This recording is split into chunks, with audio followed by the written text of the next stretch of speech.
Apollo missions மூலியமா நம்ம நிலவில் காலடி எடுத்து வச்சு 50 வருஷம் கழிச்சு இப்போதைக்கு திரும்பவும் நிலவு நோக்கி போக தயாராகி இருக்கோம். இந்த மிஷனுக்கு ஆர்டெமிஸ்ங்கிற பேர் கொடுத்துருக்காங்க. அதோடைய 2வது பகுதியாக இப்போதைக்கு 4 பேர் இப்போ நம்ம பேசிட்டு இருக்க அந்த சமயத்தில் நிலவை நோக்கி போயிட்டு இருக்காங்க. பட் அந்த 4 பேருமே நிலவில் தரையிறங்க போறது கிடையாது. நிலவை சுற்றி பார்த்துட்டு அதோடைய ஃபார் சைடை எக்ஸ்ப்ளோர் பண்ணிட்டு திரும்ப பூமிக்கு வந்துருவாங்க. இது ஒரு crewed flyby mission. So போகிற வழியில் நம்ம பூமியுமே திரும்ப பார்த்தாகணும்ல. சொந்த வகையில் பூமியை ஒரு அழகான தெளிவான புகைப்படம் எடுத்திருக்காங்க. பார்த்தாலே உங்களுக்கு தெரியும் எவ்வளோ பிரைட்டாக பேக் லைட்லாம் வச்சு சூப்பராக இருக்குல்ல. ஆக்சுவலாக அந்த புகைப்படம் இருட்டில் எடுத்தது. லைட்டாக அந்த நிலவோட வெளிச்சம் பூமியை இலுமினேட் பண்ணுது. ஸோ ஒரிஜினல் ஃபோட்டோ இதுதான். கருப்பாக இருக்குல்ல, எதுவுமே உங்களால் தெளிவாக பார்க்க முடியாது. அதை ஹை அப்பச்சர் ஹை அதையே வச்சு இப்போதைக்கு இந்த அளவுக்கு பிரைட்டாக கேப்சர் பண்ணியிருக்காங்க. இங்கே இருக்குது பார்த்தீங்களா, இந்த காண்டினென்ட் ஆக்சுவலாக ஆஃப்ரிக்கா.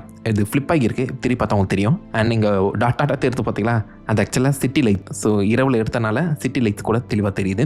அண்ட் மேலேயும் கீழேயும் உங்களால் அரோராஸை பார்க்க முடியுது. சூப்பராக இருக்குது. உள்ளே இருக்கக்கூடிய அந்த 4 அஸ்ட்ரானட்ஸுமே இந்த 3 பேக் லைட்டாக வச்சு அவங்களுக்கான தனி புகைப்படங்கள் எடுத்திருக்காங்க. எல்லா ஸ்பேஸ் லவர்ஸும் எடுக்கணும்னு நினைக்கக்கூடிய ஒரு அமேசிங்கான ப்ரொஃபைல் பிக்சர். நான் இருக்க வேண்டிய இடம் மிஸ் ஆயிடுச்சு. பட் நம்ம கிரகத்தை இதை விட பியூட்டிஃபுல்லாக யாரால இங்கே கேப்சர் பண்ண முடியும்? அழகாக இருக்கலாம். தொடர்ந்து இந்த ஃப்ளை பை மூலிமா நம்ம எதிர்பார்க்காத இன்னும் அழகான புகைப்படங்கள் கிடைக்க போது காத்திருப்போம்.